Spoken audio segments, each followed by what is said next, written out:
Okay, so let's just get started here. Okay, and let me just, okay, so let me pull up my Haggadah. I had it on. I love when I can't find things. Okay, where's this? Open. Here we go. Okay, some people are still coming on, so give me a minute. All right, here we go. Devorah, Yes. thank you for the link to the Sure. Haggadah. I Sure. ordered them for Oh, our wow. Seder, and I'm so excited. Oh wow, that's gonna be fun. My daughter's in New York, so I asked her to pick some up for me. Good. Yeah, so it's a fun Haggadah. I think it's gonna be a nice change for people.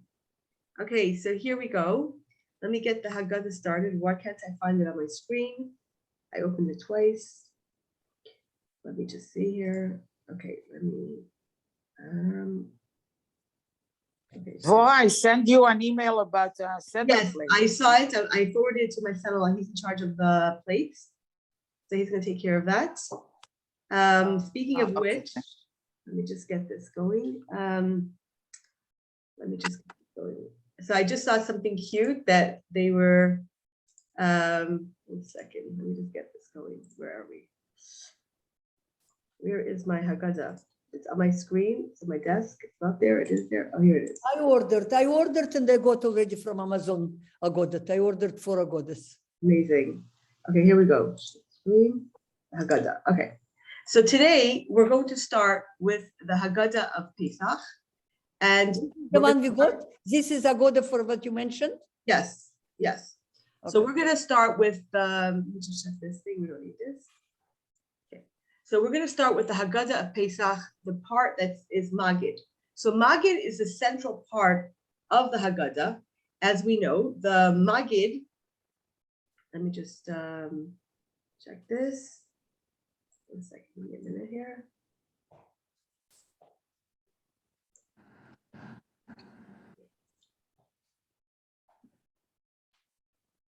Okay, 1 second. There's still someone coming in. Give me a minute. I'm just getting this organized.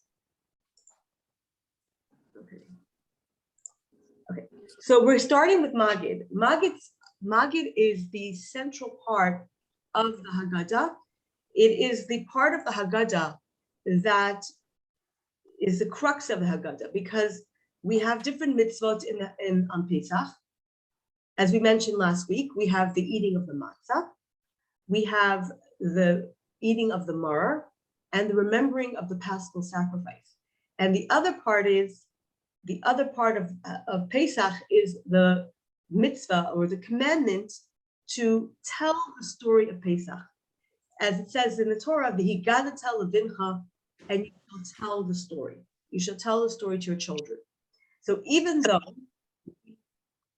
sometimes people don't have children at their table, we still say the story. It's part of the tradition of Pesach, and it forms a big part of the celebration. Now, normatively, when we have a holiday, a Jewish holiday, we open up with Kiddush, and then we break the bread, and then we eat our meal. And then during the meal, we have other parts of our celebration. The sanctification of whatever we're doing, let's say on Sukkot.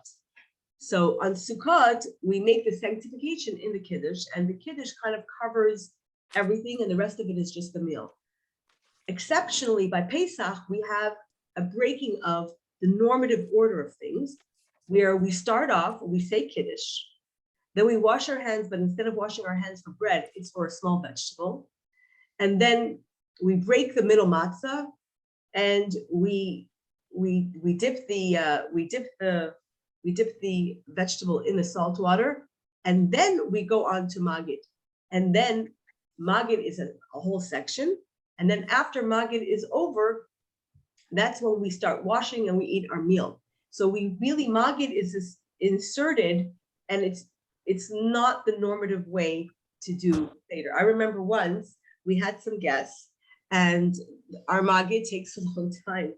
And one of the guests, who was an older person, said, "I'm not a spring chicken. When is how long are you going to be doing this Maggid? I'm not a young person. So we got him some food while we were all saying the Maggid, but it is not the normal way. Now, as I mentioned last week, that when it came to the rabbis and the Haggadah, we're told that the rabbis and the Haggadah were up all night and their students had to come and wake them up wake them up to do the mitzvah of davening. So really, this is really the crux of it. And as I mentioned in previous classes, that when I was growing up as a child, I lived in the Chabad neighborhood in Montreal, near Westbury, and a lot of my neighbors were, Chabad families, and there was this competition that we had, an unspoken competition of whose Seder is going to last the longest, who's going to make that Maggid really go very long. And the first night of Pesach, you do have a certain window that the Maggid has to be done, because we have a tradition that on the first night of Pesach, which is the biblical celebration of Pesach, right? The second night is a rabbinic celebration. So on the first night of Pesach, on this biblical night of celebration, we do have the notion that we are supposed to finish the Seder, which comprises the reading and then the eating of the meal, the remembering of the Pesach, the Matzah, and the Maror, and the eating of the Afikomen before Chatzot, before midnight. Now, once we have daylight saving time, this midnight is pushed off. Let me just see what's, hold on a second. Okay, let me just, Is there one in particular that is being requested?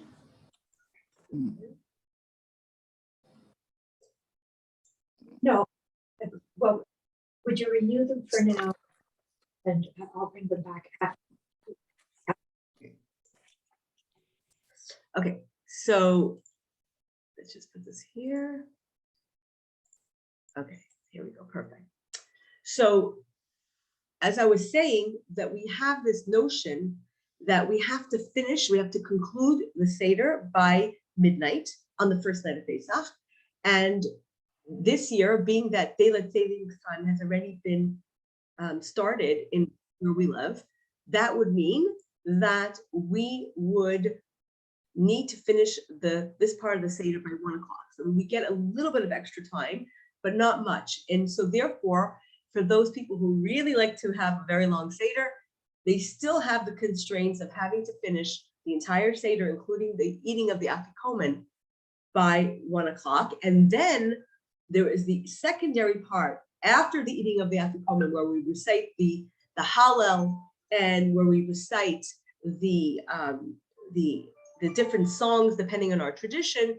This is really a kind of a after Haggadah celebration. So we can do that later, but the eating of the Afikomen, which follows the conclusion of the meal, has to be done before 1 o'clock. But on the second night of Pesach, we can go as long as we want to talk about the Seder. And of course, we can continue talking very late. So as I mentioned, when I was growing up, this was like an unspoken competition, this idea of trying to be having a really, really meaningful long Seder and really getting into the text and really getting into the questions. And it could become very lively. And there's so much depth and so many layers to be studied in the Haggadah. And that is what I'm going to try to do today, is going to, as I said, go to between the Matzahs to uncover some layers of some thoughts and some ideas that can actually help us celebrate Pesach better, and also give us a deeper celebration of the Pesach Seder. So let's start with Maggid, the telling of the story. When we tell the story, we start off by first introducing the matzah. So depending on the custom that people have, some people will raise their matzah and Hilach Ma'anya. Some people, I know in the Sephardic community, they will put the matzah on the shoulder of a child, and they will have the child knock on the door and come in with the matzah.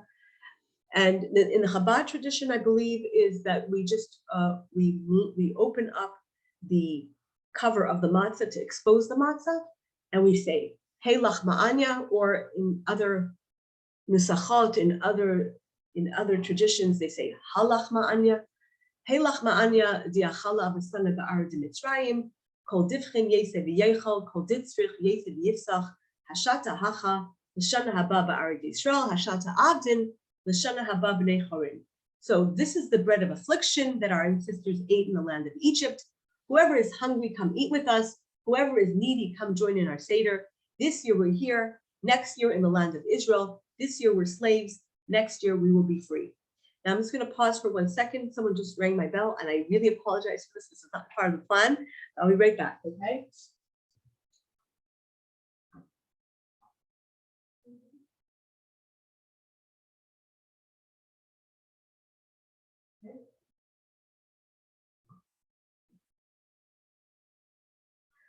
And I apologize for that. So this is the, I guess the downside of Zoom. Devorah, before Pesach, Yes. we're not supposed to eat matzah. I forgot. Yes, so there are different I customs forgot. What is about, it? there are different customs about eating matzah before Pesach. Today, like today, tomorrow. Can I eat Right. So matzah? definitely today and tomorrow we don't eat matzah. Some people don't eat matzah starting from Rosh Chodesh Nisan, which is about a week and a half ago. Okay. Some people don't eat matzah from Pesach, from Purim rather. So my tradition, the way I was raised, is that we do not eat matzah from Purim on. And the reason for this is very simple. There is something very special about tasting matzah for the first time. Oh, And having not had matzah, when we eat the matzah, we're excited to eat it at the Seder. oh. If we I want eat to it, know. if we munch on it going up to the Seder, by the time we get to the Seder, okay, we're having a little more matzah because that's the obligation. But we really want to be excited for the matzah. So it's best actually not to eat matzah, preferably from 2 weeks before Pesach. And some people have the custom, as I do, even a month before Pesach, not to eat matzah. And the reason for that is to create a kind of excitement and energy towards the eating of the matzah. So let's look at this verse, the halach ma'anya, which if you can recognize, it's not in Hebrew, but in Aramaic. And again, the reason why parts of the Haggadah, including where we have the absolution of the chametz, when we search for the chametz and burn the chametz, when we make the absolution of the chametz, we do so in Aramaic. And the reason for that is because these passages, so the hilach ma'anya, the bittul chametz that I mentioned before, the absolution of the chametz, has to be done in the language, the lingua franca, the language that everyone speaks. And so in the time that the Haggadah was put together, the language of the everyday Jew was Aramaic, and it was not Lashon HaKodesh, it was not Hebrew. And the reason for that was there was a time when the rabbis felt that Hebrew should be left for the sacraments, for the sacred parts of our observance, and the Aramaic was more the vernacular, very, very similar to Hebrew, very similar in writing and in pronunciation. In fact, the etymology is so similar that someone who does not really know Aramaic so well, I can easily translate this without the help of the English, because it is so similar to Hebrew. For example, hey, lachma. Lachma is lechem. Anya is ani, meaning poor. Di, achala. Achalu. Achala is achal, eating. Avhasana. Avhasana is avusenu. Ba'ara is the land. Ba'ara is be'eretz. The Mitzrayim, so on and so forth. So it's really a call to invite everyone to our Seder, and clearly this call has to be made before the Seder. But perhaps when people live in warm climates, they sit down at the table and they can say this loudly and then invite people to their table. One of the things that I mentioned that I saw growing up was not on Passover, but on Sukkot in Brooklyn. A lot of people had this verse, Kol divchin yeseh v'yechol. Whoever is hungry, come on and eat, and basically having an open sukkah and letting everyone come into the sukkah if they needed a sukkah.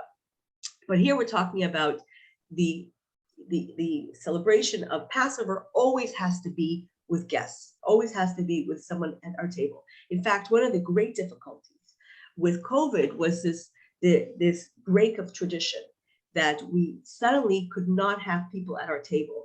and psychologically and spiritually and emotionally, a big part of the joy is taken away when we don't have people at our table. Simply put, because we make a greater effort when we have company. We know for ourselves, hold on, I'm just going to close this door.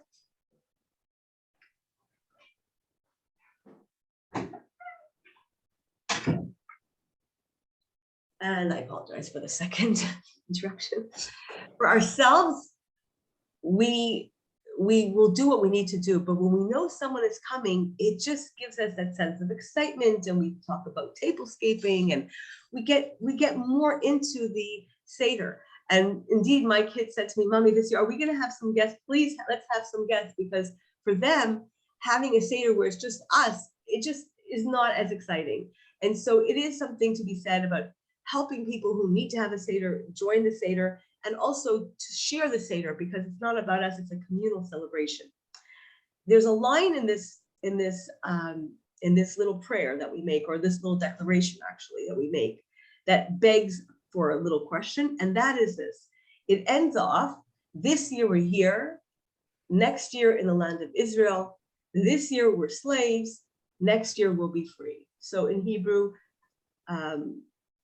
the Shana Haba Ba'aradi Yisrael. Oh, sorry. Here we go. This thing. Amen. Yes, indeed. Let me just move this. I don't know what this thing is. It's blocking. Okay. So here it goes. It says, Hashata Hacha. This year we are here. L'Shana Haba Ba'aradi Yisrael. Next year in the land of Israel. Hashata Abdin. This year we're slaves. L'Shana Haba B'nei Charin. The next year we'll be free. So the question is this: isn't it true that if we're in the land of Israel, that is a symbol of freedom? Why does this Helach Ma'anya repeat first? This year we're here, next year in the land of Israel, this year we're slaves, and next year we're free men. And the reason for this is because we can be in the land of Israel and still not have full freedom. Meaning, what is the full freedom that we want? We're not talking about the slaves that we were in Egypt, but there are all kinds of slaveries that we can have. And that's something that we talked about a lot in our Torah classes, and something that we spoke about in the Haggadah, which is slavery could be a slavery to yourself, a slavery to your impulses. It could be a slavery to forces or societal mores that we bend to, even though we ourselves are not happy to do those things, but we feel pressure to conform, and so we do them. And that is a form of slavery, and an unfortunate type of slavery. The other thing is, when we talk about going to the land of Israel, what we envision and what the Jewish people have always envisioned was that when we'll live in the land of Israel, it will be a time of prosperity and peace. And when there is lack of peace in the land of Israel, when there's lack of spiritual redemption, so that there's conflict spiritually speaking, and there is also conflict physically speaking, we understand why the Haggadah uses the double language of being here and then in Israel, but also being slaves and also being free, because sometimes we can be in the land of Israel and yet not have the freedom that we desire. And I think this speaks to me, especially this year, when you see the terrorist attacks that happens very close to Passover, which, you know, evokes terrible memories of past years where there were, God forbid, terrorist attacks on Passover, and shattering the joy of Passover, and also the notion that you could be in the land of Israel, but yet be enslaved to a myriad of causes, and not least of which our own impulses, but also a disconnect from the whole purpose of the Haggadah and the purpose of Judaism. So what we're seeking, when we're praying at the Seder table, when we make this blessing, what we're seeking is not just a physical relocation to the land of Israel, but also a spiritual relocation, that we are changed internally, and also society is changed, and there's peace, and there's prosperity, and there's blessing, and there's revelation, all the things that we pray for as Jews, and that we have never stopped praying for, and that we will be blessed with, without a doubt, because we never stopped praying for it. And it is really a central part of all our prayers. And even this, that we reenact an Exodus that happened over 3,300 years ago. And the reenactment of the Exodus is not just to remember the past, but also to have promised for the future that we do believe that this is going to happen. And so we open up the Magid with that blessing. Next comes we pour the second cup, and then we have the Manishtana, we have the 4 questions. Now, the 4 questions traditionally are asked by the youngest child. However, it is ultimately asked by everyone. And in the Chabad tradition, everyone asks questions together after the child has said the questions. And that is because deep down, we are all a child. We are all a child who has questions. The order that we have here, which is the Chabad order, which is different than other Haggadot I know. This is based on the Mishnah in the Jerusalem Talmud, and also in the original Haggadah as it was printed in Cicino in Italy, the first printing of Haggadah. Before that, obviously, was just transcribed, and also the Haggadah of the Hai Goen. So I guess the ancient way of doing this. I have to say though, just for the record, that the questions changed over the years. They were not always the same. For example, the questions that had to do with the Karban Pesach, the question that had to do with the Karban Chagiga, are omitted because we don't have them anymore as part of our celebration. So while the Jews were celebrating Passover, the elements that they celebrated, so the Karban Pesach and the Karban Chagiga and different parts of the celebration were included in the questions, and then the questions were omitted because we no longer had them. However, I would say probably for the past 1,000 years, the questions have been really stable and stayed the same, and these are the 4 questions. And this is just the order of the way we do things, and the reason why we have the questions at the beginning is because the children are young, and we want them to say the questions before they get tired, because having them ask the questions is very much part of the Haggadah. Okay, now I'm just going to go into, here's the sleep. Okay, and the answer to the questions is, of course, Avadim Hayinu, the Pharaoh of Mitzrayim, we were slaves in Egypt, and that God took us out with an outstretched hand. And then this following verse, which I would like to read to you, it says like this. So if God wouldn't have taken us out of Egypt, we still would have been there. That was a subject that we spoke about last week. I just want to add this thing. Filu kulanu chachamim, kulanu nevainim, kulanu yodim es hatayra, mitzvah aleinu l'saper b'tzias Mitzrayim, b'chol hamar b'saper b'tzias Mitzrayim, harei b'meshuvach. So even if we were all wise and we all knew the Torah, meaning we were great scholars, we still have the commandment to talk about and to explain the story of the Exodus, and the more we do it, the better. So our class really today is part of the fulfillment of this mandate that we have at the very beginning of Haggadah, which is that even if we're so wise and I've heard it all before, I know all the explanations, there's nothing new you could teach me about the Haggadah, I've done this 1,000 times, we're still supposed to redo it. And the reason for that is because that is part of the mitzvah. And so let's go down. Okay. And then Rabbi Eliezer ben Azariah says, so this is a rabbi from the Talmud, he says, Hari ani kiven shivim shana, the liza chisi shetayma yitzias mitzrayim b'leilos, ad shedarsha ben zayma, shenemar leman tisker asyam tzis chamer t'shan kol yimei chayacha, lahavi haleilos, v'chachamim amri yimei chayacha la'ilam hazev, v'chol yimei chayacha la'ilam haba. Okay, so let me just get into this. There's a rabbi, his name is Rabbi Eliezer ben Azariah, okay? That Rabbi Eliezer says, Hare ani kiven shivim shana. I am like someone who is 70. Now, why does he say I am like someone who is 70? I am as someone who is 70? Because he was not 70. He became a rabbi and part of the rabbinic leadership when he was 18 years old, and because he was brilliant, and because he was 18 years old, no one took him seriously. And so the story is told that Rabbi Eliezer prayed that God should give him white hair, and he got white hair. And that made him feel really good that at least maybe people will take him more seriously. So while today in our society, everyone likes to dye their white hair dark, Rabbi Eliezer did the reverse. He asked God to give him white hair so that he could be taken seriously, because in the Jewish tradition, you're not taken seriously until you have a couple of white hairs on your head. And the reason for that is because in the Jewish tradition, we revere wisdom, and wisdom comes from experience. So there's a beautiful teaching that I saw that I would like to share with you. It says that Rabbi Eliezer said, I was like 70 years old, and I never had the merit to have the explanation of Yetzias Mitzrayim Balela, it's the telling of the Exodus at night, until Ben Zoima taught. And then I was able to do so. And so I saw a beautiful teaching. Ben Zoma was a rabbi, and one of the famous sayings that he was known for, this rabbi, Ben Zoma, was, Ezahu Chacham Halomed Mikol Adam.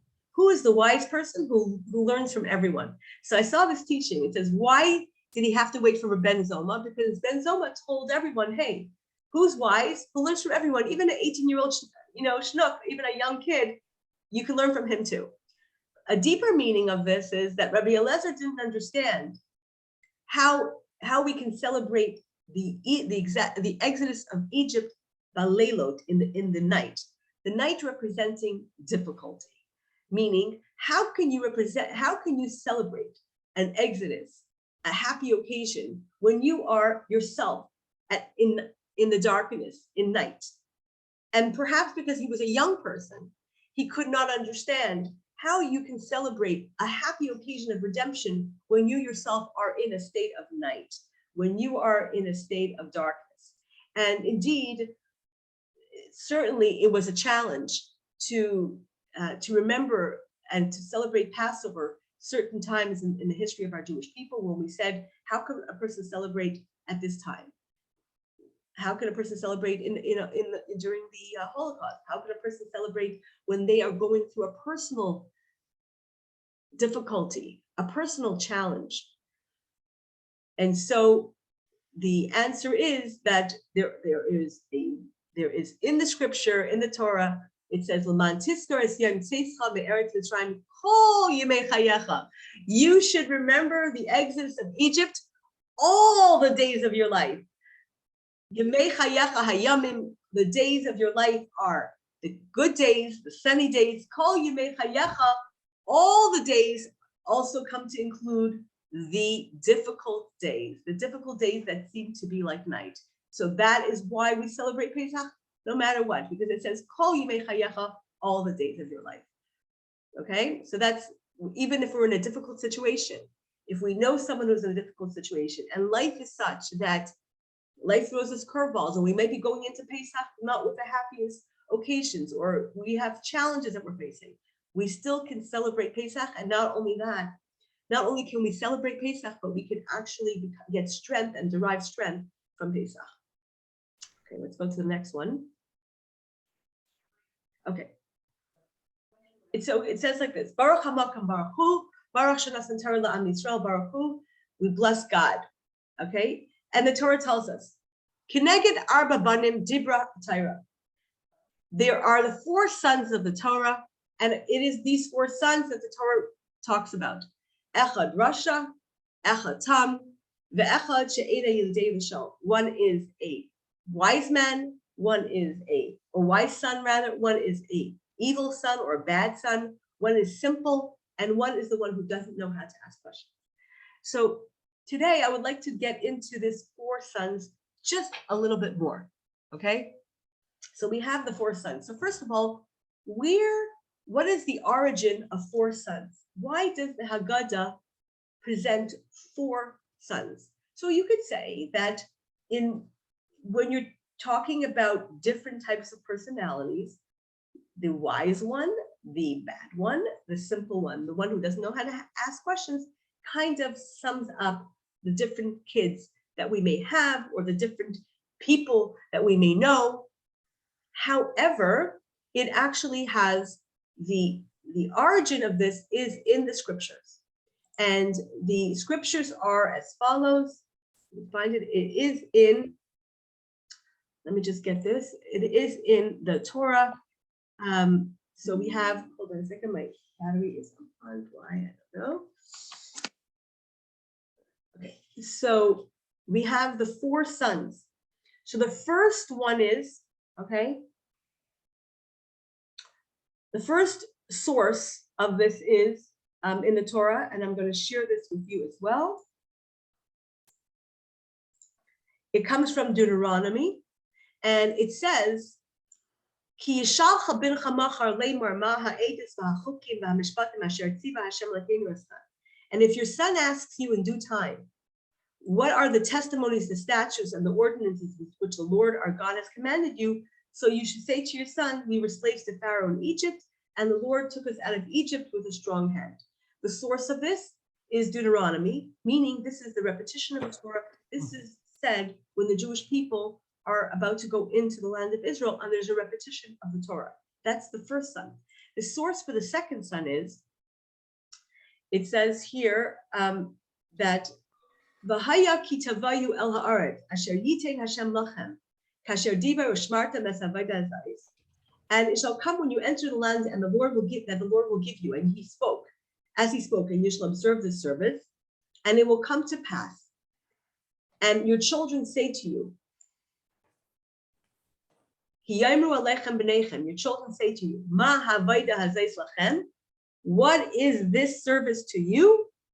And you shall say, Ve'amartem zeh pesachu Hashem pasach al batei b'nei Yisrael b'Mitzrayim, etc., etc. So we have here, the first one is the wise son. The wise son is the story. The question of the wise son is found in Deuteronomy, and then the next question is found in Shemot, in the book of Exodus, and then the next one is found here. Let me just move this so it doesn't block.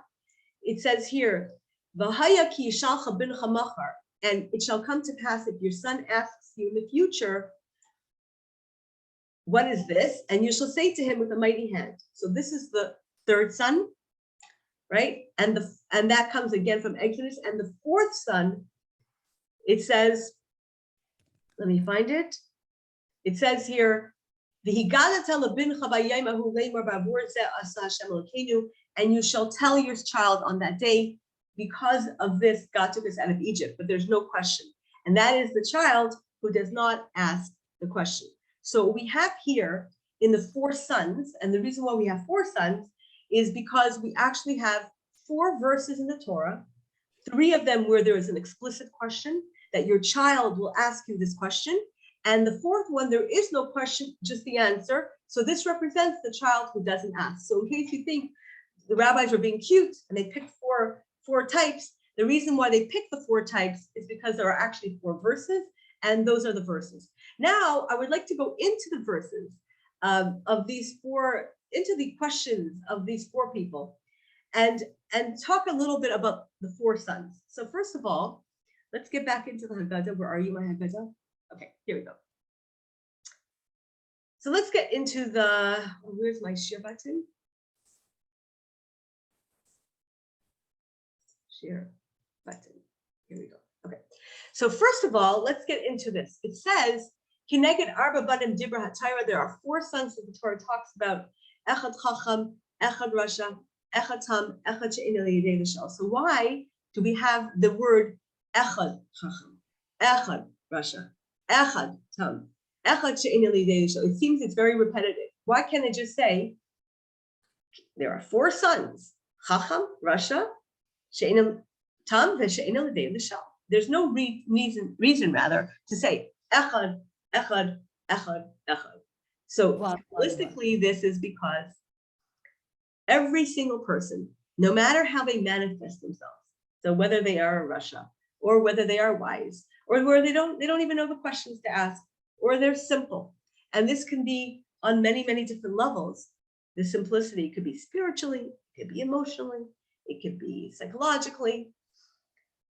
That each of them understand the notion of echad. Echad is the notion of the oneness of God. So even the Rasha, right? Even the Rasha who's the bad guy, even he has the connection of echad. In fact, we're going to get into the Russia a little bit because I think the most interesting personality always is the bad guy, right? The villain is always the most interesting personality. When we talk about personalities, okay, the wise person, the goody two shoes, it's wonderful, it's nachas, it's a celebration, but you don't see complexity. You see, or seemingly you don't see complexity. You see that we're going to find out that the Chacham is more complex than we actually think he is. But on the surface of it, we think that the Chacham is not so complex. The one who has something up the back sleeve is the Rasha. He's the one, the rebellious one, the one who asks the questions in a snarky way, the one who doesn't accept the tradition. This is the interesting personality, and I would like to talk a little bit about the Rasha today. I will also speak about the Chacham, the good guy. I will also speak about the Tam, the simple one, and the one who can't ask questions, because each of them are something more than beneath the surface. But a beautiful teachings from the mystics is this. So here we're really lifting them all up together. We're saying echad, they're all the same in the sense that they all have a soul. They all have a soul. They were all given a soul. We say every single day in morning prayers, Elokai neshama shenasata bi tahorah. God, the soul that you gave me is a pure one. And it's true that while we live this life, because of our inclination, because of our psychological makeup, perhaps because of our history, we will manifest, or our opportunities, right? We will manifest differently. One of us will be the Chacham, one of us will be the Rasha, one of us will be the Tam, or the She'ened, Ilidei V'shal. But we all have inside of us that one soul. We all have that sense of connection to God, the one sense of connection to God. The other reason why there is Echad Chacham, Echad Rasha, Echad Tam, Echad She'ened, Ilidei V'shal, is because ultimately, each and every single one of us has a little of each of them, right? We have a little Chacham in us.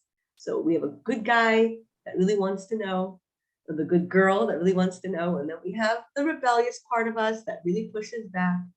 And then we have the Tam part of us that doesn't need to ask the questions because we have no questions on certain things. And the one that we don't even have the question to ask because it seems to be beyond us and we don't even know where to begin. All of these are different personalities, to be sure, and classically that is how it's understood. But if we go into the drush, if we go into the inner meaning, the fact that it repeats the word echad, echad, echad, and echad is telling us that what? That they're all one person. We are all a little bit chacham, a little bit rasha, a little bit tam, and a little bit she'ena liyidei v'shal. We all have a little part of each one. And the fact that the Torah tells us echad chacham, echad rasha, echad tam, echad she'ena liyidei v'shal means that each of them are full people. There's nothing in essence. They're all righteous and they're virtuous. So that's the first. Okay. Now let's get into the chacham and the rasha, the two first personalities. So let's talk about the chacham. Chacham, mahu omer. Chacham, what does he say? And this could be explained differently. Chacham, the wise one, mahu omer. What he is, he says. He's wise, so he speaks wisely. What's his question? His question is, ma ha'edus v'hachukim v'hamishpatim. What are these rules that God gave you? And you explain to him that you explain to him the laws of Pesach, and you explain to him that you don't eat the afikomen after the Pesach. So that's the question of the Rasha. He says, what are all these rules that God commanded? Who? That God commanded you. Okay, so what are these rules that God commanded you? Over here, they translate it as explain to me, but that's not what he says. He doesn't say explain to me. He says, what are these rules? Now let's look at the Rasha for a second.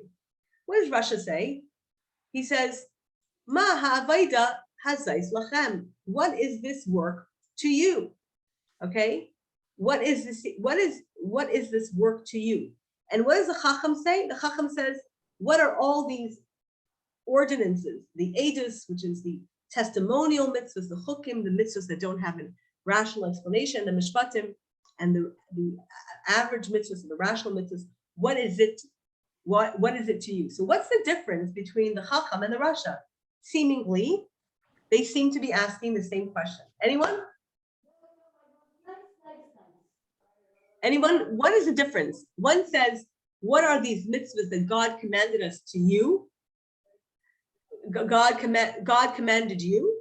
And the other one is, what are these mitzvahs to you? What is the difference between the two of them? I wish I could put them side by side. Maybe I could open up the page a little bit bigger. So, no, just Neither are including themselves. neither are including themselves. The Rasha says, what are these mitzvahs that God commanded you? And the Chacham says, what are these mitzvahs that God commanded you? They're asking the same question, it seems. The only difference is that the Chacham seems to know the different types of mitzvahs that are involved. He says, explain to me the symbolism, the rituals, the rules that God commanded you. And the Rasha says, what is all of this? Okay, so maybe like the Rasha is not like being so respectful. He says, what are all this to you? But really, they both say to you. The difference is, however, the first difference is, and we're going to find the differences and actually the similarities between the Chacham and the Rasha, okay? They're not so far apart. The first difference is that there's a little line here. Before he says that God commanded you, he calls God what? Hashem Elokeinu, God our God. So he says, what did God command you? But he calls God our God. So what happens is he includes himself as someone who is connected to God. So that's the first hint that there's a difference between the Chacham and the Rasha. But that seems to be the only hint that is between the Chacham and the Rasha. So on a deeper level, the Chacham is asking the question, why do we need to have different type of mitzvahs? Why do we have to have symbolisms, rituals? Why do we need to have mitzvahs so we understand the meaning of it? We don't understand the meaning of it. The Chacham is the goody two-shoes. So the Chacham says, just tell me what to do. If you tell me to chop wood every day, I'll do it. It's the good Jew. Tell me what to do. Where do I show up for shul? What do I do? Need a donation? How much? That's the Chacham. The Chacham is the good person who just does what he needs to do. He doesn't really have the question of why. So what's his question? His question is, why do we need to have different types of mitzvahs? Give me one type of mitzvah, I'll do it all. I'm cool with all of it. Okay? And the answer that we give him, that there is nuance and there is different types of mitzvot, because those are mitzvot that we need to develop different parts of our personality. For the person who has a lot of questions, it is difficult to do the mitzvot that seemingly have no answers. For the person who is a rationalist, the mystical mitzvahs are very difficult. However, the person who tries to have just the obedience and just to have a reverence for the Torah, maybe struggles to find out that there are certain mitzvahs like do not kill or do not steal that are found in all societies. So they don't have the appreciation for the just doing it because it makes sense and trying to understand the reason. And then finally, you have the mitzvahs that are edus, which give symbolism to time. So what we're doing here is when we say that we don't eat anything after the afikomen has in it the taste of Passover, and it represents two dichotomies. A matzah, as we know, matzah is not the most flavorful food. Of course, when we sit down to the Pesach Seder, it's always tasty. But after a while, matzah is not flavorful. Matzah is it has no salt. It's just wheat and flour. It doesn't have any texture except for a crackliness to it. So matzah really, on the one hand, represents something that has no taste. No taste meaning no meaning. We do it because. It's those things we do because. We don't have a palate for it. We don't understand it. On the other hand, we're told that we don't eat after the afikomen. Why not? So that the taste of matzah doesn't leave our mouth. So what does that mean? What does that mean? On the one hand, we're saying the matzah has no taste. On the other hand, we're saying that we eat the afikomen so the matzah does not leave the taste in our mouth. We don't lose the taste in our mouth. So what's the taste that we shouldn't lose? The taste of not necessarily knowing. And my husband shared with me a story that there was a rabbi. He had a student who asked him a question, and he didn't answer the student. A few days later, he told the student the answer to the question.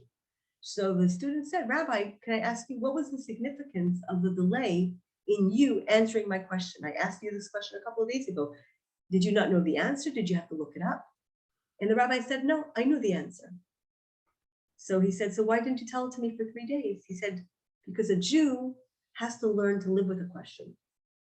In other words, we seek to understand everything, to have the taste, but sometimes we have to learn to live with something that we don't understand.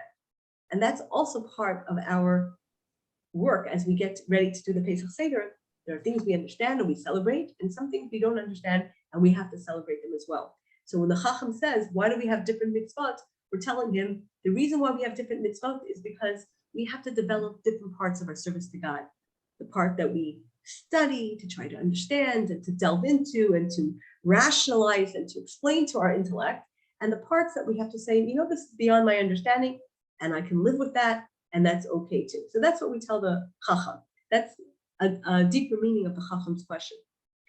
Now let's get to the Rasha, and let's compare the Rasha and the Chacham.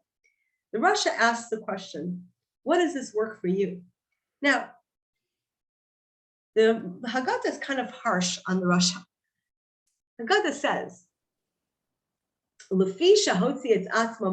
because he separates himself from the community, kafar be'ikar, he is, what's the English translation for that, kafar be'ikar? It is abnegation of the main faith of Judaism. And so you shall, punch him in his teeth. You should hit his teeth. The Emerlite, and say to him, Bavur zeh asa li b'tzeisi Mitzrayim, because God did this for me when I went out of Egypt. Me, li v'laylai, me and not him, because if he was there, he would never have been redeemed. So obviously, this is very hard. This is very harsh language. And of course, when we come across something like this, we could say hake eshina. What does it mean to hit his teeth? So here, there's a beautiful interpretation from the Rebbe. And the Rebbe says like this. The Rasha, who's a Rasha? The Rasha is a Jew. Rasha is a Jew who has a rebellious streak in him. And if we look in the Talmud, we see that a person who has a Yetzer Hara, a person who has an evil inclination, what we call the evil inclination, or a person who has an inclination to push back, to do things that are not okay, right? They have a lot of passion. They have a strong willpower. They have a mind of their own.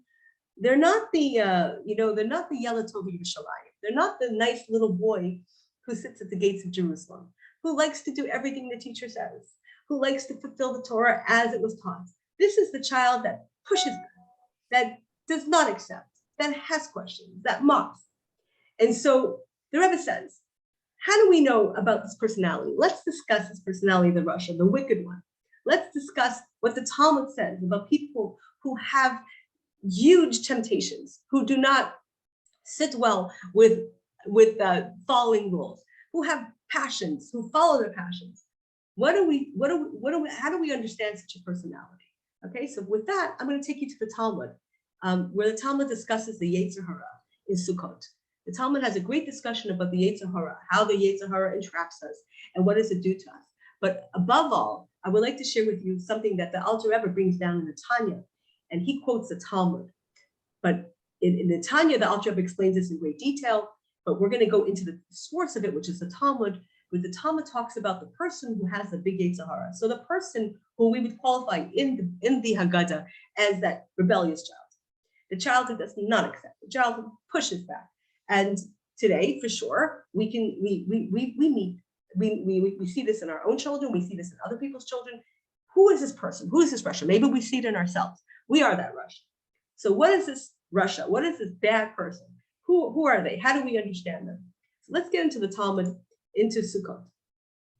Okay, and let me find it. Where is it? I find it and I lose it. Okay.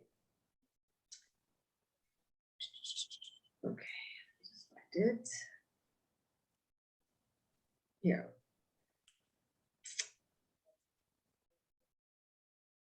Okay, I'm going to find it before I share it. I had it, but I guess I lost it. Let me just find this, because I think it's so important to see that okay, so first of all, the Torah tells us, the Talmud tells us that the evil inclination is something that is really built into the human being. In other words, that part and parcel of being a human being is having an evil inclination, and very few people actually are able not to have an evil inclination, and the ones who have an evil inclination actually, the ones who actually don't have to struggle with their evil inclination is called the tzaddik. And some people are born like a tzaddik. Some people are born just righteous from a very young age. You see, there's a righteousness in them, and they just are born without a large evil or a terrible evil inclination. However, for the most of us, we have a Yetzer Hara. Some people have a greater Yetzer Hara, and some people have a smaller Yetzer Hara. And I am looking for the verse about the Yetzer Hara in the Talmud. I had the page, and where is it? And I cannot find it. So let me try to. Just tell in your own words. You remember. Okay, so You can explain what you remember. I'll find it. Okay, so it says, and I just feel bad that I can't show you the verse. It Doesn't says matter. that someone who has, someone who is greater than his friend, someone who is truly great, has a greater Yetzer Hara.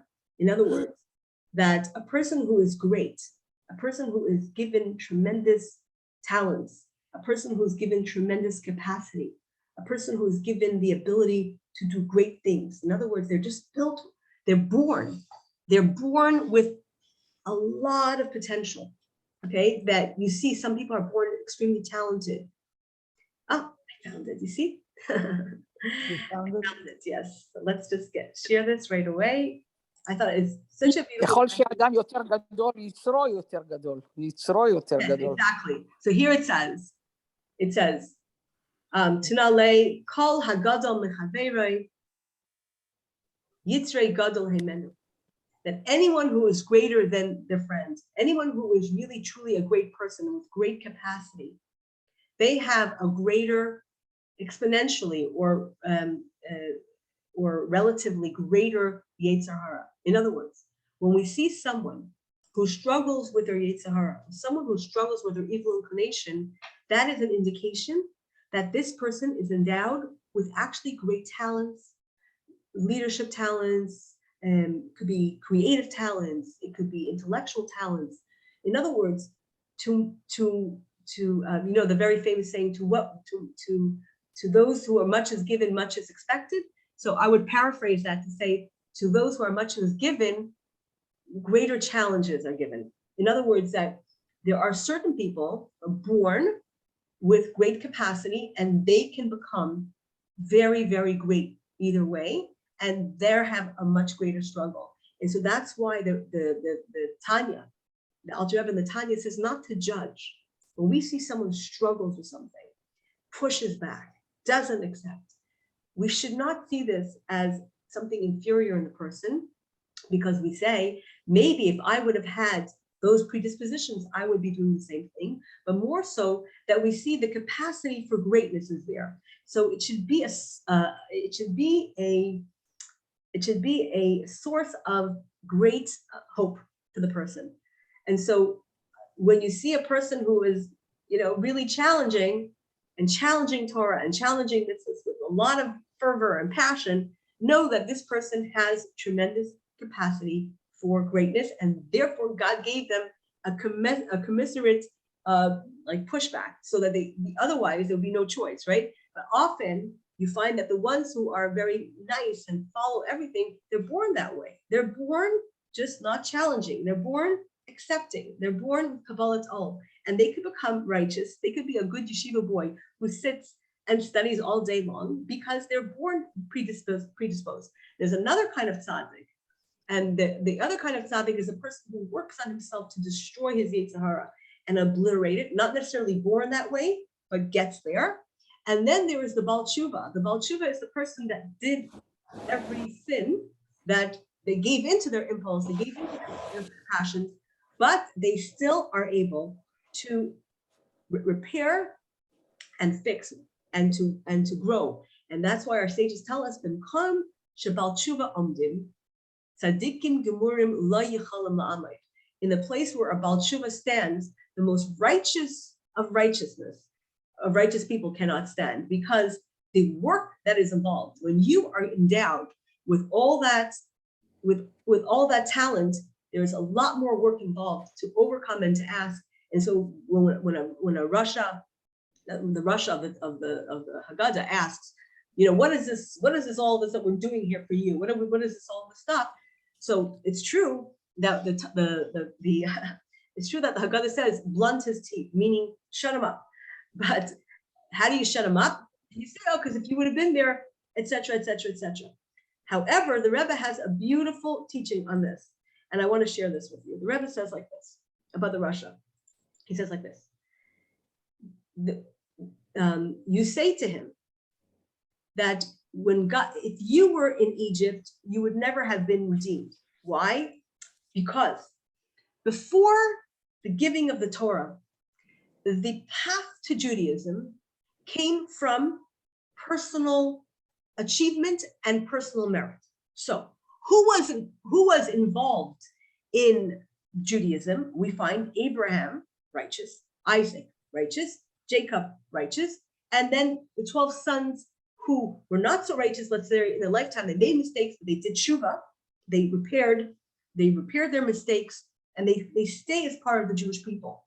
However, we know that Abraham had two sons, Isaac and Ishmael. Ishmael does not become part of the Jewish people. Same is true for Isaac, has two sons, Jacob and Esau.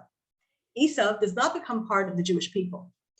And by the way, we spoke about this in our Torah class on occasion, and according to the mystics, Esau's, the source of Esau's soul comes from a more lofty place, a more unexplained place than the soul of Jacob. But that regardless, Jacob was a good boy. He sat in the tents and studied, and Esau was a challenged child. So before the giving of the Torah, your path to Judaism was through a meritocracy. It was through your merit. If you belonged, it's because you became part of the Jewish people and you deserved to be there. And if you were not part of the Jewish people, if you did not behave the way a Jew should behave, you did not become part of the people, as did not Ishmael, and as did not Esau.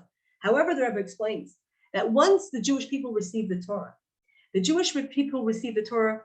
there was this kind of a relationship, a bond that was created between every single Jew. And yes, it's true that after the Torah was given, a person can still become a Jew by virtue if they join the Jewish people, by virtue of their efforts, by virtue of the fact that they want to become part and parcel of the Jewish people. And as we know, the greatest of the great in the Jewish tradition, Ruth, the grandmother of David, the great-grandmother of David, the great-grandmother of Mashiach, Rabbi Akiva, one of the greatest sages of the Torah, Onkelos, Rabbi Meir, I believe, many of the great sages in the Talmud, and really the greatest prolific authors of Torah came from either descendants of converts or they were themselves converted. Shmaya, we know Shmaya Naphtalian, so Shmaya, I believe, was either a descendant of a convert. So we know that in our tradition, you could become a Jew after Matan Torah.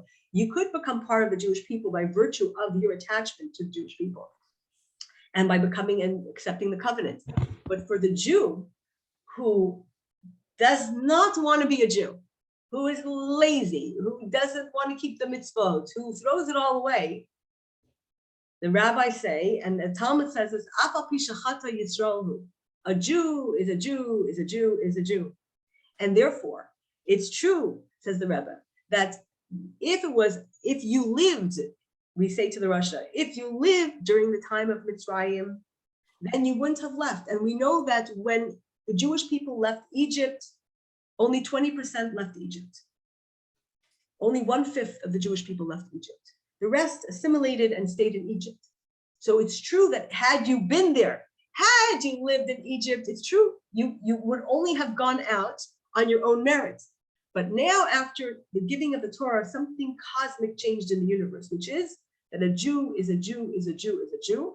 Afal Pisha Chata Yisrael, as like the sages say in Sanhedrin, that it says, the sages say in Sanhedrin and Talmud, Rabbi Abba Aimer, Hainu de Amre Inshi Asa Dikai Beni Chalufe Asa Shmaya V'Asa Kurile, that he says that, when we say about a Jew that has sinned, so he says, Afal Pisha Chata Yisrael, that even though he sinned, he always stays a Jew. And it doesn't really matter how he behaves. He does not throw out his Jewishness. He can't throw out his Jewishness. It just doesn't happen. And so the Rasha of the Talmud, the Rasha of the Haggadah, what do we say to him? Yes, it's true that had you been in Egypt, because we say to him, if you had been in Egypt, you wouldn't have been redeemed. But you should know that was for Egypt. But from the time of Matan Torah, from the time of the giving of the Torah, a Jew is a Jew. Yes, a person can also become a Jew through merit, through wanting to join the Jewish people. But a Jew is a Jew regardless of how they sin, as it says in the Talmud here.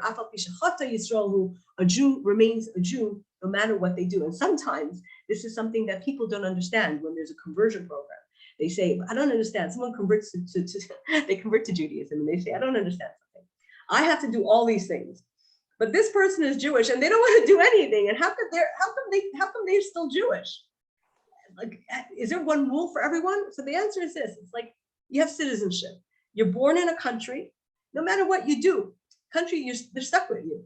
However, if you are a new immigrant, you have, in order to achieve citizenship, you have to work your way up. You have to follow the rules. You have to accept the oath when you become a citizen. So you have a different path. So a Jew is a Jew is a Jew is a Jew, and that's why it says, and the prophets say, that when it comes to the final redemption, it's not going to be like Egypt, even though Egypt and the final redemption are very similar in that it says that when the final redemption is going to happen, it says, nidach memenu nidach. There will be no Jew that will be left behind. It doesn't matter how righteous they are, how far removed they are from Judaism. They will not be left behind because of the covenant that was made on Sinai. They're stuck with the Jewish people. The Jewish people are stuck with them. And so says the Rebbe, when we say hakeh shinav, blunt his teeth, we don't mean blunt it with your fist, but rather we take away their argument. We say to them, throw everything at me, throw the kitchen sink at me, rebel all you want. I love you, you're a Jew, and you're stuck with me. And that actually blunts the person, because sometimes the person wants to push to say, how much am I really a Jew? How do you, like I remember I meet people sometimes and they say, yeah, but I'm not really a good Jew. I'm not observant. I don't keep the tradition. And I'm like, it doesn't really matter. It doesn't really matter. It doesn't really matter. You're a Jew. So the Rasha, the message of the Rebbe is that the Rasha, let him know that it's true that historically speaking, before the giving of the Torah, you had to have merit to be a Jew. And it's true for someone who wants to join the Jewish people. But if you're born a Jew, that's your lot. And so throw it, ask questions. It's okay. Come to the Seder, ask questions. And not only that, where do we put the Rasha? We put the Rasha right next to the Chacham. We have Chacham, Rasha, Tam, She'ein L'idei Lishon. We put him right next to him. The Chacham is a righteous person, is a knowledgeable person, is a wise person. And we put the Rasha right next to them. They're sitting next to each other. And the reason why they're sitting next to each other is because they're both great. And they both have great potential. The Chacham, the potential is already exemplified by its questions, and the Rasha is in a process of learning, but they're both great. And not only that, and I thought was a very beautiful teaching. When a person is very intellectually inclined, so I saw this, I don't know the name of the rabbi who taught this, I found this in the Rebbe's Hagadah in the interpretation by Rabbi Yukasio Green, that when a Rasha and a Chacham are not so different in that it's very easy to become a Rasha if you're a Chacham. In other words, if you are smart pants, if you know you're a know-it-all, or if you need to understand everything, or if you come to Torah just with your intellect and you leave your emotion behind, you can very easily become the Rasha. So that the Rasha and the Chacham are not so different. They're two different. Maybe They're, Dr. Jekyll, Mr. Hyde. They're two sides of one coin. That really every Russia has the potential to be a huge chacham, and that's the good news for our Russia. And the cautionary tale for our chacham who thinks he's such a righteous Jew, you should know that the flip side of you is Russia. You don't get too arrogant with being the chacham. And the fact that we sit the chacham and the Russia together, says the Rebbe, it's because we want the chacham and the Russia. We want the chacham to influence the Russia, sit next to him, show him the beauty of Judaism, and show him that what he's rebelling, he doesn't even know what he's rebelling against. So this is, I think, such an important lesson for all of us in our own Russia that we have inside of us, and the challenging Jew that we meet in our lives, whether it's in our families or in our friends. And I'll tell you this much, that to me, when a person asks questions and a person is rebelling, that's a sign of agitation inside, and there's a sign of searching inside. And that's a sign that they're actually a lot closer to the chacham than they themselves would like to believe. So that's a good news for the Russia. And certainly the Rebbe's interpretation of the Russia is saying, okay, years ago, before the Jewish people became a people, it's true that you would not be part of the Jewish people. But now the Jewish people are stuck with you. You're stuck with the Jewish people. So let's make this work. Ask your questions, get into it, find out what it is, and so on and so forth. And then finally, we have the Tum and the She'ein L'Yidei Isho. The Tum is a simpleton. So the simpleton is usually presented in our view of him. We see the simpleton as the child who is just so simple, doesn't it? Just like, not too deep. And the Frierdiker Rebbe, the previous Lubavitcher Rebbe, says, the simple one who just says two words, Matzahs, what's this? They're not very sophisticated. So the simple one, the previous Lubavitcher Rebbe says, don't discard the simple one. The simple one actually may not have any questions because or their questions are simple because they really are not so arrogant. They have humility. They may not understand everything. They may not be very,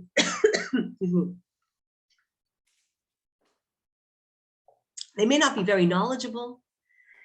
They may not have a great education.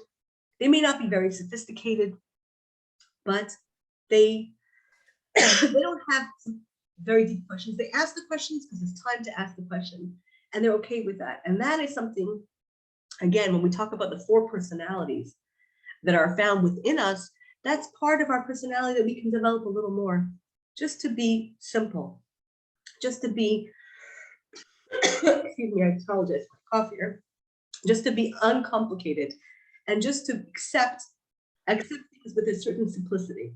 And then finally, the She'ein L'Yidei Isho, the child who doesn't even know how to ask. So the question is, why does the child not know how to ask? And there could be a whole range of reasons why a child does not know how to ask. And sometimes it's because this child is checked out, sometimes because the child doesn't have the capacity to ask, and sometimes because the child really has no background in Judaism. And what's the answer? The answer is at v'sachlo.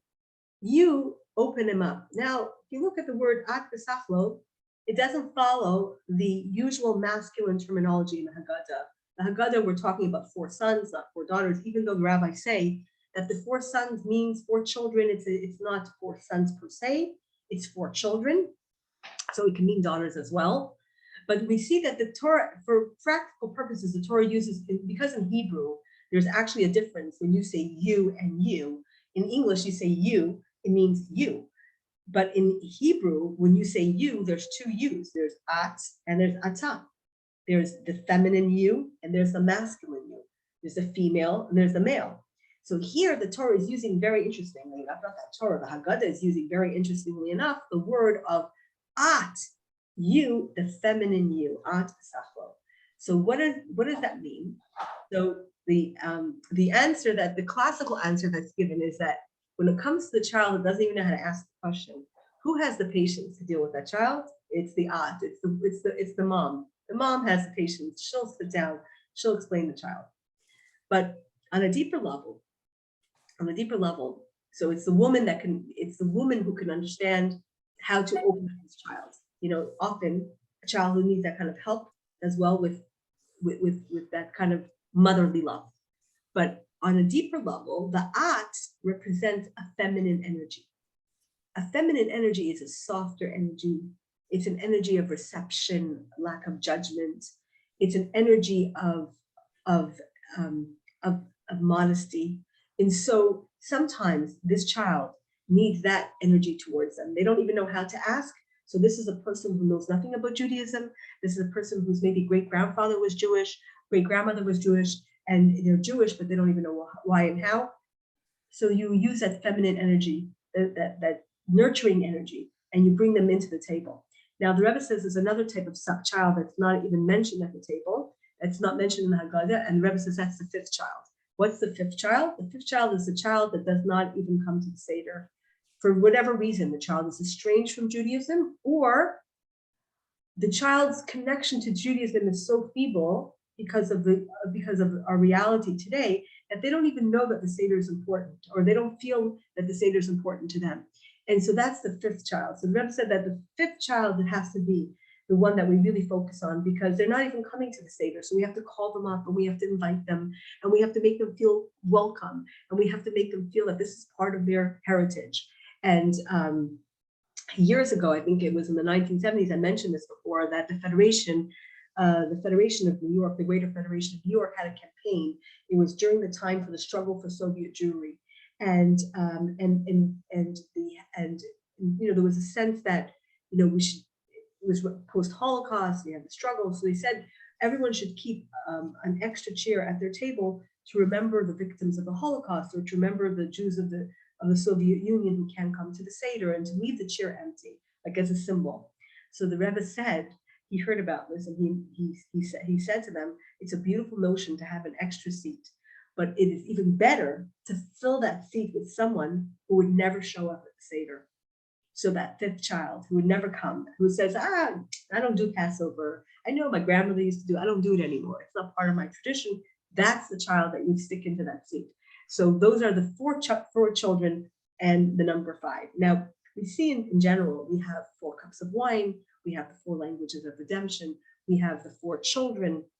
We have the number 4 repeated over and over again in the Torah. So you could say that 4 represents like this an X where you have 2 opposites against 2 opposites. But a teaching that I found from the Kabbalah, that number 4, it represents the element of Jewish history that's not presented on the table. So we have the 3 Matzahs represent Abraham, Isaac, and Jacob. The number 4 repeated throughout the Seder represents the 4 mothers. And this is a teaching that's brought from the Maharal of Prague, Rabbi Yehuda Lowy of Prague, who lived in the 1600s in Prague. And he says that, where do we see this? We see this because it says that it says in the Tehillim, Ishtacha kegefen pirya, your wife should be like a blossoming vine. Vine is the connection of the wine. So you have the 4 cups of wine, but also all mentions of 4. The 4 is repeated in the idea of the 4 mothers, the 4 mothers that are the anchors of the Jewish tradition, that we know that the 4 mothers are not so present. And so the Maharal says this is because the feminine energy, the feminine manifestation is more muted, more refined, not so overt, not so public, not clamoring for attention. It traditionally, the Jewish woman, it says, the Jewish woman is considered to be a bat melach, and it says that the beauty of the bat melach, the beauty of the princess, the beauty of the refined royal woman is inside her. It's called kfuda bat melach pnima. The real royalty and the honor of the bat melach is found inside, so that there is this kind of hidden, or I would say cryptic representation, which represents really the sacrifice of the hidden, not the overt sacrifice of the Jewish woman throughout the ages. And also for Passover, I find that when I clean for Passover, when I'm getting ready, as I'm getting ready now, and such a job. And every single year, I'm like, it's such a job, and you forget what a job it is. It's like almost like when you have labor, you forget what labor feels like. I remember, like when I would have babies, I was, okay, fine, I had one, I could do this again, and I would go to labor and go, oh no, no, no, no, no. God, how painful this is. Oh God, help me, I can't do this. And so it's with Pesach too. I'm like, yeah, Pesach, I have my list, I have my binder, I take my checklist out. I did this 30 times. I know how to do this. And then it comes in, oh no, no, no, no, this is taking too long. I thought this was gonna be fast. This is, oh, I still can't get rid of it. It's so hard. And I think about this. I think about, even if we have help and the help is helping us clean, but we have to manage it and we're in charge of it. We create Passover, and we are basically the hidden heroes or the heroines of the Pesach story. I think about this every year. I like, all honor to the rabbi, all honor to the family, but we are the ones who make it happen. And one of the songs that when I cook for Pesach, I put on music. I try to put on music when I cook, when I work very hard. I try to put on music because I find that when I put on music, when I'm doing things that I'm stressed out by, and I'm always stressed out by the chametz. So when I put on music, when I'm cooking for a long time, I'm standing on my feet, I find that instead of just standing on my feet, I'm dancing in place, and suddenly the work becomes a work of joy. So one of the songs that I always play is a song from Hallel, and Hallel is very apropos because we recite the Hallel after the Seder, at the end of the Seder. And this is the song. It says, Ani avdecha ben amasecha. I am your servant, the child of your maidservant. And I always think about that. I was thinking about, like, there are parts of us, these parts of, like, where we actually have to do the work that is hard, organizing, managing. This is something that is a credit to the Jewish woman. That, our sages say that in the merit of the Jewish women, the Jewish people came out of Egypt, and in their merit, we will again go out of Egypt. And today I focus on the 4 sons, the 4 children of the Torah, of the Haggadah, because we all have those 4 sons within us. And also we know that we see these in our children, we see these elements in our children. And as a mother, we need to we are the at besachlo, we are the feminine energy that can include the child into the Seder, make the child feel part of the Seder. We have the blessing and the capacity, so we really have the capacity to make our Seder one for ourselves, for our children, for our neighbors. And if we're joining someone else's Seder, we still bring that energy with us. So this is the thoughts that I had as I was preparing for the Seder. There was so much more that I wanted to get to, but I wanted to focus on the 4 children because that was one of the things that always bothered me was the Russia, that the Haggadah is so mean to the Russia, because I always think to myself, like, Russia, like, most people, even if they do bad, they're not bad people. And that's what the Talmud tells us, right? But like, especially when it comes to Jewish and spiritual religious observance, people push back for all kinds of reasons. But one of the things I found so illuminating that in the Tanya of the Alter Rebbe, and that is brought down in the Talmud, which is that the greater the person is, the more their struggles are going to be. And so therefore, when we have a child that struggles more than another child, or a friend that struggles more than another friend, or a relative, or someone that we know in our circle, someone that we're sharing a Seder with or not sharing a Seder with, we should know that we have the capacity to bring them in, let them ask the questions, don't push them out, because remember that how do we blunt their teeth? We blunt their teeth by telling them, hey dude, hey girl, understand this, you are part and parcel of the Jewish people, because something called Matan Torah happened. There was a revelation of Sinai, the game changed, the order of the world changed, and a Jew is a Jew is a Jew, no matter what. Afal pi chata. It's like the Talmud says, Yisraelu, no matter what they do, you're part of our tradition, you're welcome at the Seder table, your questions are welcome, your cynicism is also okay, because you're at the table. And if we're at the table, the child is at the table, the child is already way, way better than the 5th child that the Rebbe talks about, the child that we really have to be concerned about that doesn't even come to our table. And certainly we have to reach out and find the 5th child, but we also have to make sure that all our children have a place at the Seder, and that also to remember that each and every single one of us have a little bit of each of those personalities inside of us. And with that, we can go into the Seder with joy and with gladness of heart and with acceptance and with celebration and with education and dedication. and hopefully this will bring Shikitani. this will bring the revelation that we all need in our own lives. And I just want to end by one thing, which is I wanted to go into other things in the Torah, but the Haggadah time doesn't allow for it. But the Dayenu talks about, if only it would have been enough. It would have been enough. And the reason why that is enough, because each of the steps of the Dayenu gives us revelation. And I asked my husband this question. It says, if you would have brought us to Mount Sinai, but you wouldn't have given us the Torah, right? It says, which one is it? Let me just find the Dayenu quickly. Wonderful talk, Devorah, wonderful.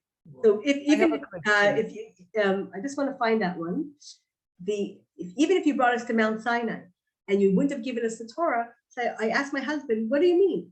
If you would have given us, if we wouldn't have gotten the Torah, then how would that have been good? How would that have been enough?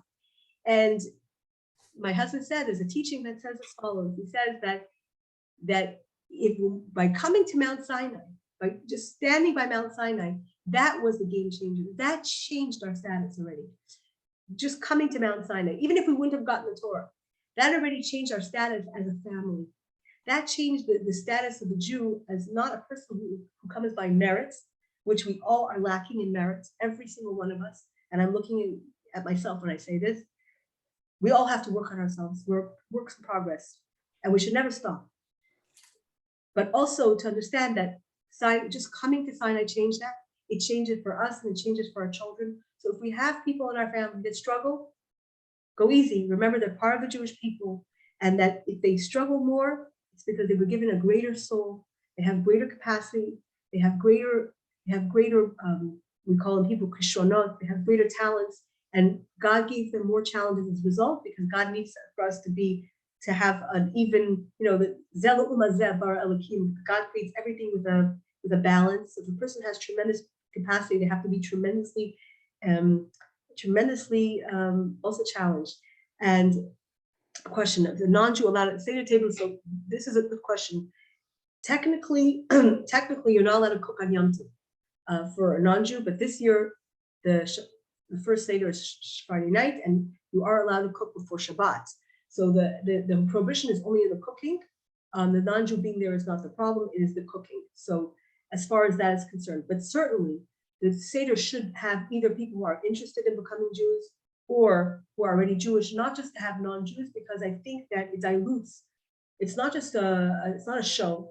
It dilutes from the message. But if a person is interested in Judaism, how will they know about Judaism if they don't come to the table? Yes, that's a good question. But yes. Devorah, it was wonderful, absolutely wonderful, every word. I didn't miss a word. I didn't understand what do I have to do for you, with this fifth son suddenly. So what do? If you know people, if we meet people in our lives that are. I have friends like that from Russia. I have friends like that. Invite them to the Seder. But what I mean, they not so no. What do I do during the Seder to mention that fifth child? No, you bring them into the Seder. Invite them. I can invite them, but they're not coming. So what's the point? They won't come to the Seder. Invite them for a Shabbos, so then eventually they'll come to the Seder. Okay, so in other words, the Seder cannot be only about us. It's true that our children are so central to the Seder. It is very true, because it says that you should tell it to your children, and the children are the ones that are going to be able to tell it to their children. And so by bringing them to our Seder, they are able to transmit what they do. And I know myself, I'm preparing for Pesach now, and I was koshering my thing. I had someone helping me. He said, "Oh, you don't have to pour boiling water on a counter that you can kosher." I said, "Well, I know halachically that's not a requirement, but that's the way my parents always did it. And the way my parents did it is the way I continue to do it." So what we do by modeling a Pesach Seder to our children is that we give them the tools to model to their children and to their children. And this is an amazing thing. If you think about this, if we really like think about this deeply, 3,000 years ago, 3,330 something years ago, I don't even know what we're up to now. The Jewish people left the Exodus, and God said, "Don't forget it. Do it every year, reenact the Seder." And we've been doing it. Every single generations came and generations went. Some were more observant than others, some were less observant than others. It goes in phases. The Jewish people sometimes become more observant than less observant. We're like the moon, we get a little more religious and a little less religious, a little more religious, less. That's the way we are. generation after generation after generation after generation after generation, and we're still doing it. It's mind-boggling. 3,300 years ago. I mean, it is mind-boggling. In other words, that there's this notion, that we have a tradition that we're able to pass on. And why? Because we put such an emphasis on the children and on the children understanding this. And then when we become adults, we do the same thing with our children and then with our grandchildren. And this something becomes part of the experiential part of Judaism. There's a Judaism that we have in the shul. There's a Judaism that we have in learning, which is very important, supportive. But the Judaism that really gets transmitted from generation to generation is the Judaism that happens in the dining room table, at the kitchen table, in the living room. That's where it really, really, really happens, because the feeling for it, the joy for it gets transmitted there more than the schools.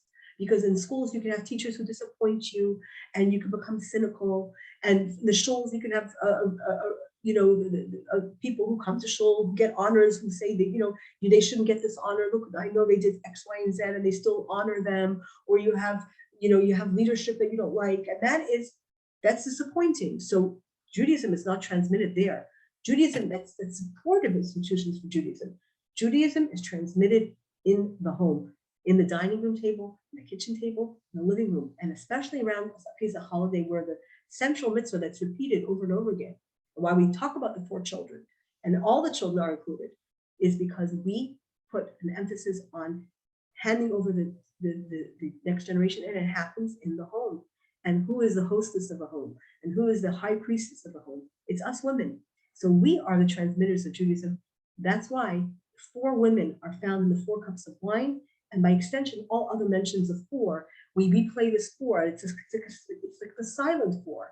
It's the 4 that doesn't come overtly to the Seder table, just like the woman who makes Pesach happen. And she's not necessarily at the forefront. She may not be leading the Seder, but she is the engineer.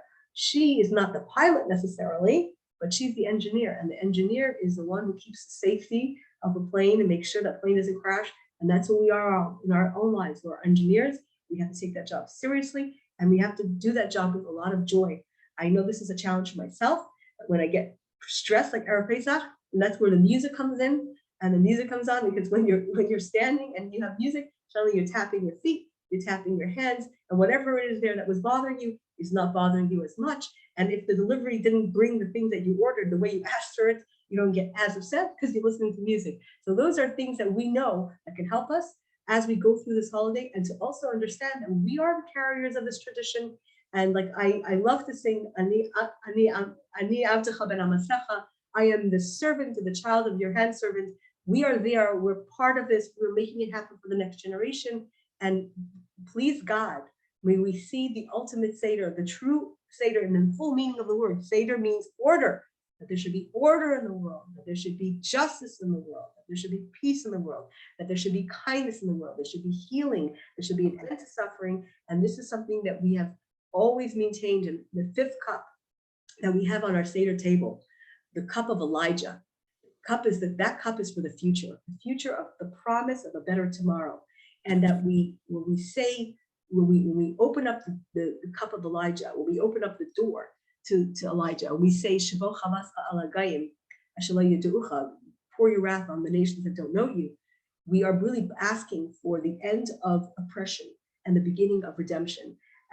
One of the things I also asked my husband was that it's the Shavo Chavascha that we say when we open up the door for Elijah seems to be out of step with the rest of the Haggadah. In fact, I just want to add this because I think it's so important. It's something that I spoke about last week, which is that when we pour the 10 plagues, so some people have a custom of using their pinky and pouring it out. In the Chabad tradition, a mystical tradition, we pour it out into a broken vessel.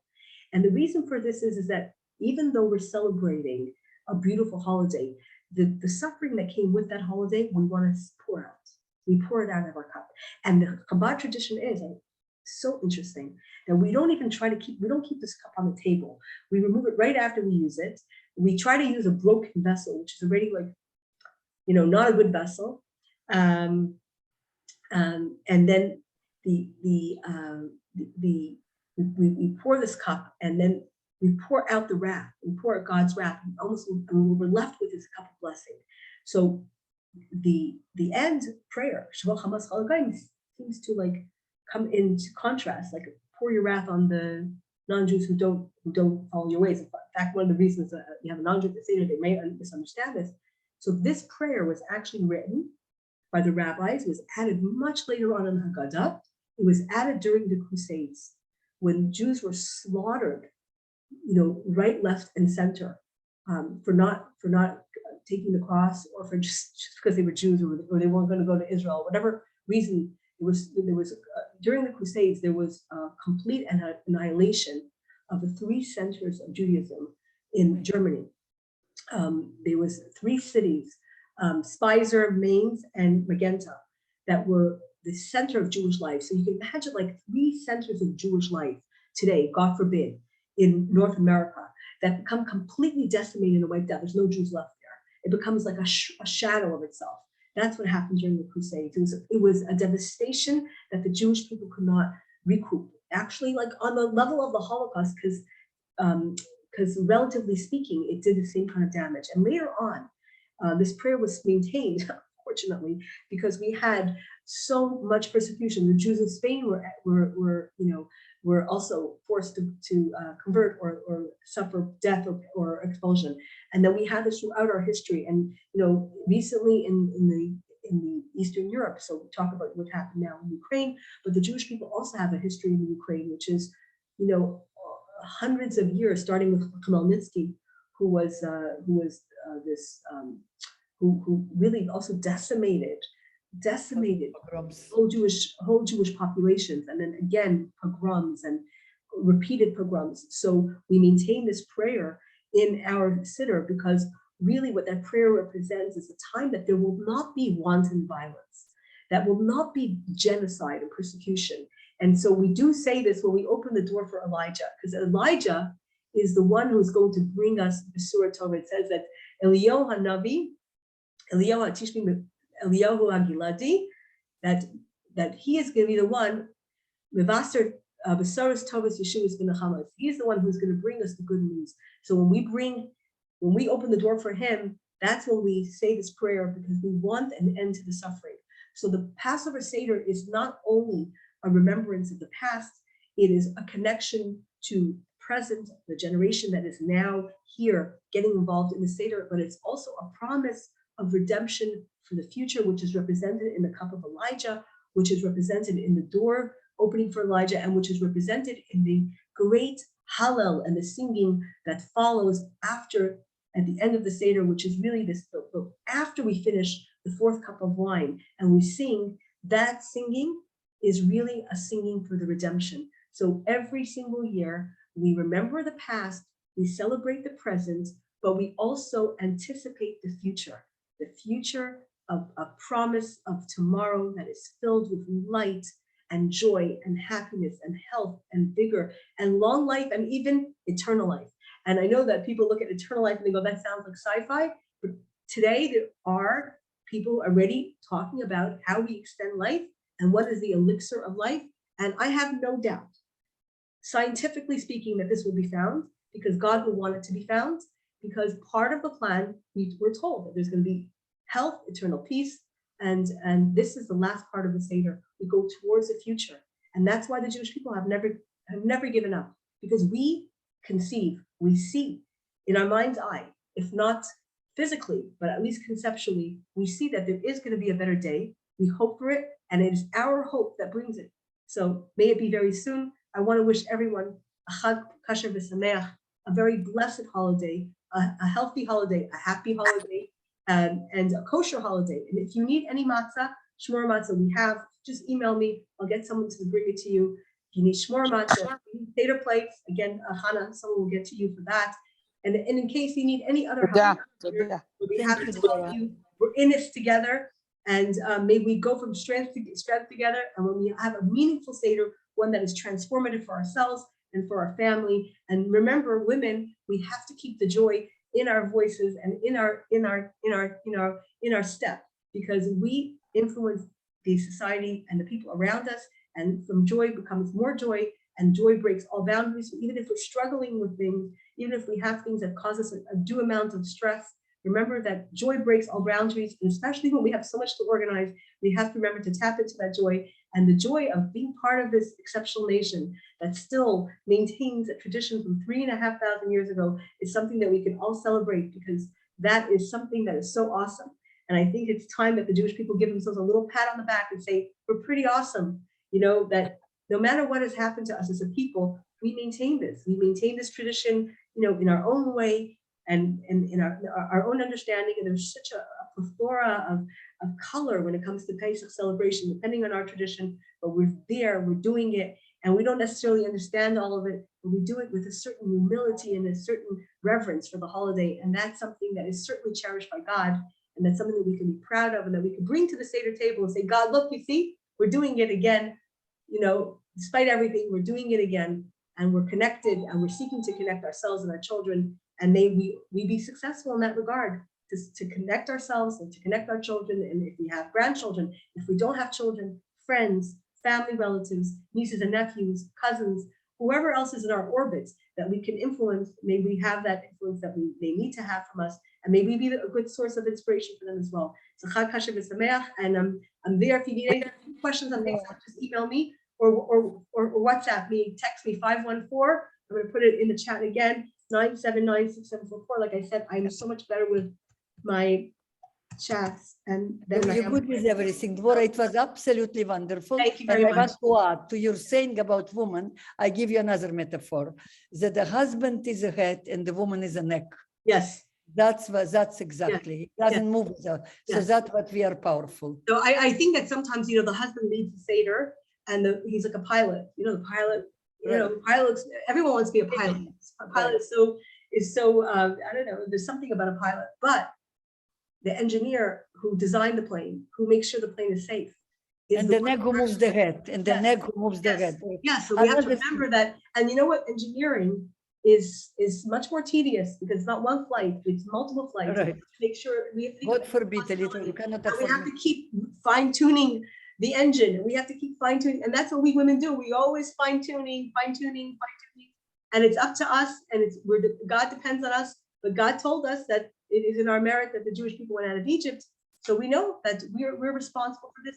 Because we're responsible, we're given that responsibility. It means that we have that capacity. So beautiful. thank you, everyone. It's Happy complicated. Yeah, Thank but I you. want to know, is it true that Rebbe had a Seder just him and his wife and no other people for many years, just two of them? Did I understand it right? I think there were some people at the Seder, not too many other people at the Seder. In general, the Rebbes of Chabad had very private Seders, very private, just family. So No, the Rebbe, I'm talking about your Rebbe. You see, that's a question I never even asked. I know, but I heard it once at one speech, and I was very surprised. Just him and his wife. Yes, Never because heard first of all, anybody- his wife was very private, and I think that there were certain things that were cherished for private life that was very much cherished in the family. So I don't know. I have to get back to you on that one. Actually, I don't know the answer, but I wouldn't be surprised because that was something that was a private affair, and I don't know. I can't answer the question. So I say. Thank you very, very, Thank you, very everyone. much. Thank you. Thank you. Good holiday to you and thank you so much. Hag Kasher V'Sameach. Thank you very much, everyone. Thank you. Chag Sameach.